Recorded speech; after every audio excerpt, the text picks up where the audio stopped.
The Adventures of Pinocchio by C. Collodi. Translated by Carol della Chiesa. Chapter 33. Pinocchio, having become a donkey, is bought by the owner of a circus who wants to teach him to do tricks. The donkey becomes lame and is sold to a man who wants to use his skin for a drumhead.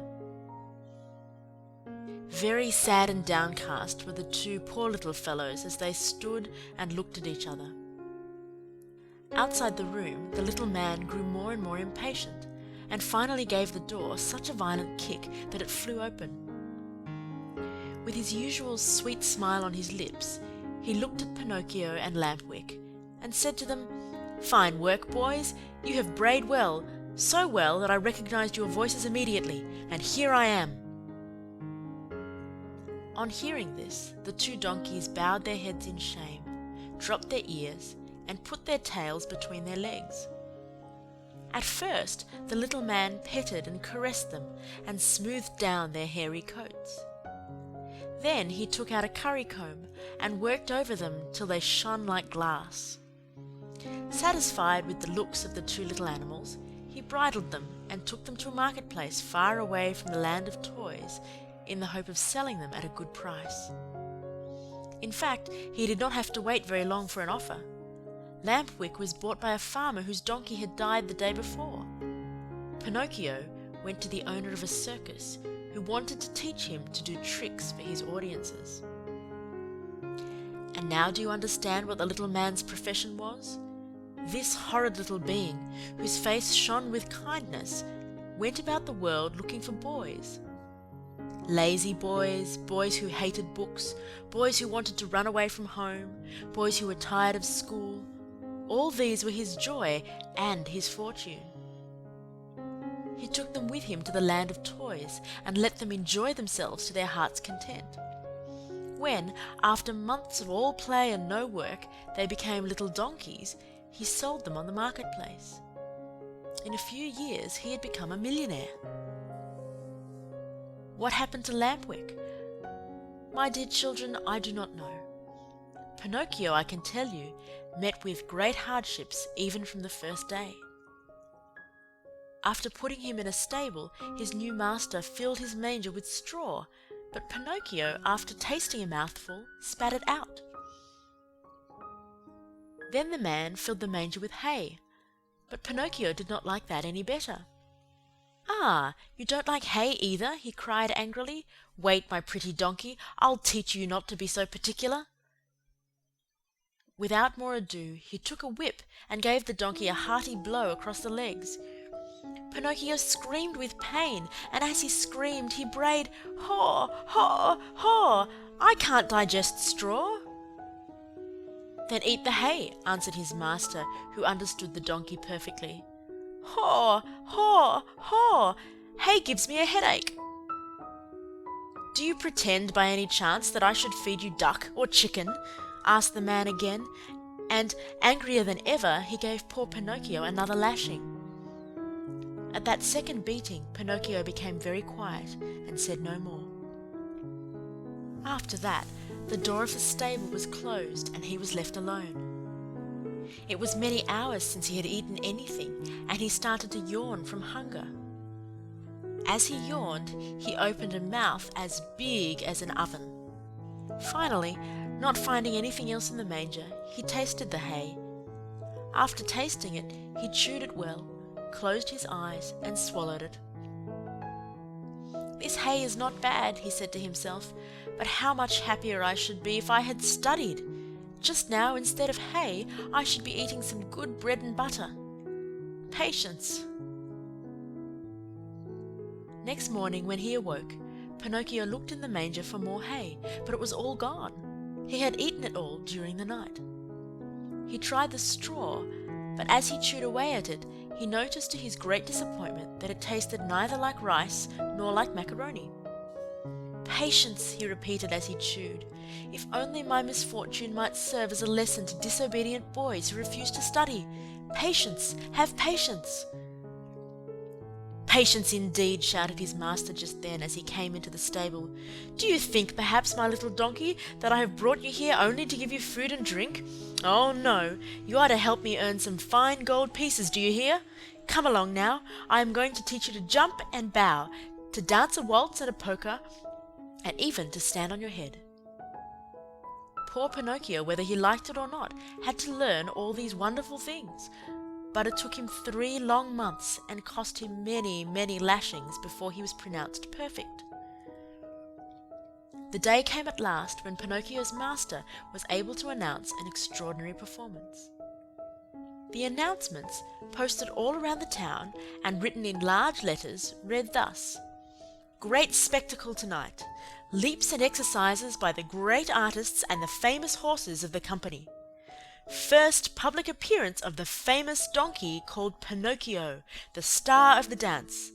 The theatre will be as light as day." That night, as you can well imagine, the theatre was filled to overflowing 1 hour before the show was scheduled to start. Not an orchestra chair could be had, not a balcony seat, nor a gallery seat, not even for their weight in gold. The place swarmed with boys and girls of all ages and sizes, wriggling and dancing about in a fever of impatience to see the famous donkey dance. When the first part of the performance was over, the owner and manager of the circus, in a black coat, white knee breeches, and patent leather boots, presented himself to the public, and in a loud, pompous voice made the following announcement: "Most honoured friends, gentlemen and ladies, your humble servant, the manager of this theatre, presents himself before you tonight in order to introduce to you the greatest, the most famous donkey in the world, a donkey that has had the great honour in his short life of performing before the kings and queens and emperors of all the great courts of Europe. We thank you for your attention." This speech was greeted by much laughter and applause, and the applause grew to a roar when Pinocchio, the famous donkey, appeared in the circus ring. He was handsomely arrayed. A new bridle of shining leather with buckles of polished brass was on his back. 2 white camellias were tied to his ears. Ribbons and tassels of red silk adorned his mane, which was divided into many curls. A great sash of gold and silver was fastened around his waist, and his tail was decorated with ribbons of many brilliant colours. He was a handsome donkey indeed.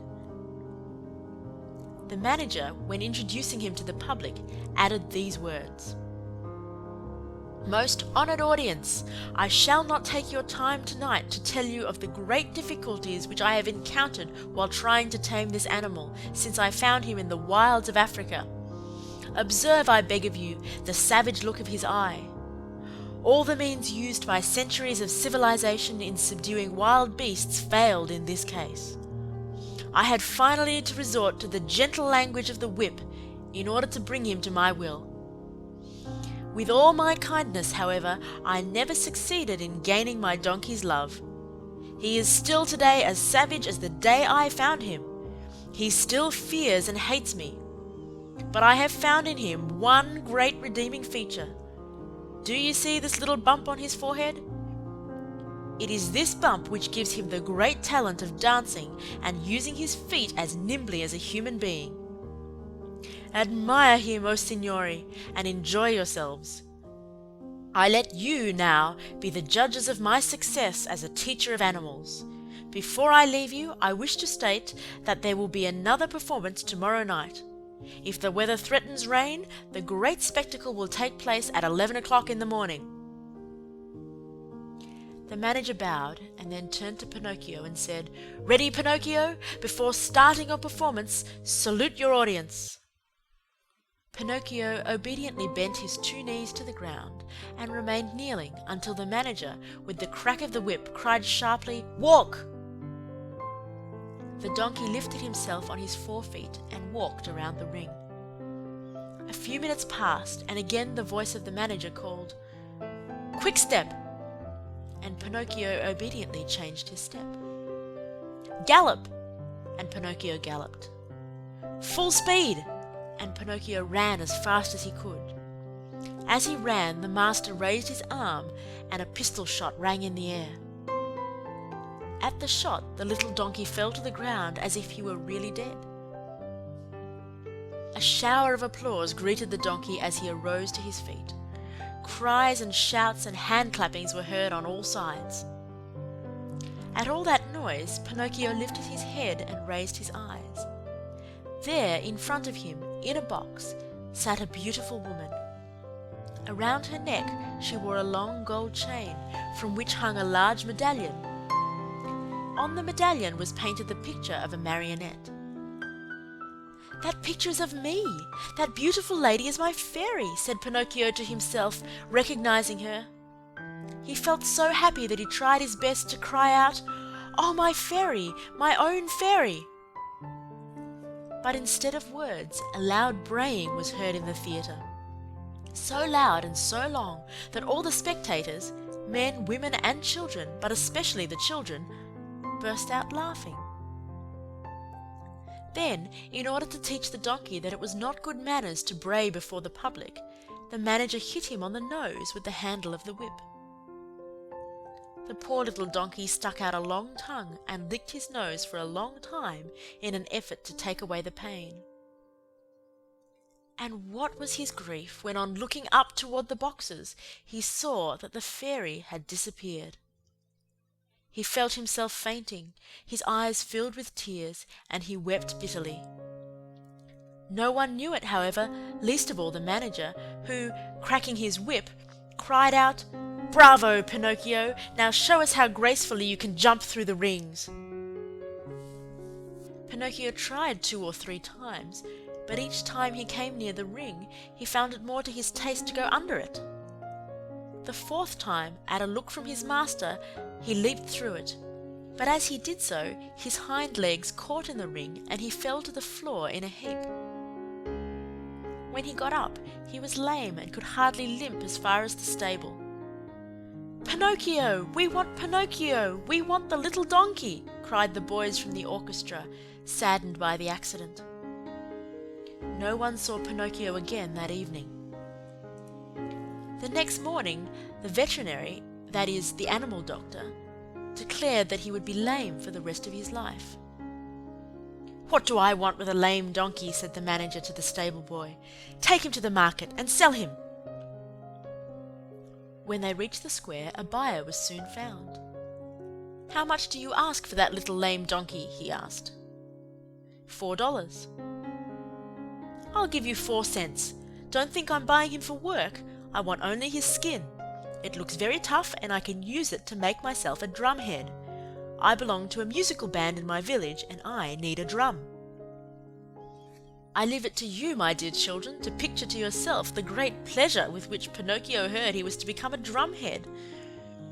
As soon as the buyer had paid the 4 cents, the donkey changed hands. His new owner took him to a high cliff overlooking the sea, put a stone around his neck, tied a rope to one of his hind feet, gave him a push, and threw him into the water. Pinocchio sank immediately, and his new master sat on the cliff, waiting for him to drown, so as to skin him and make himself a drumhead.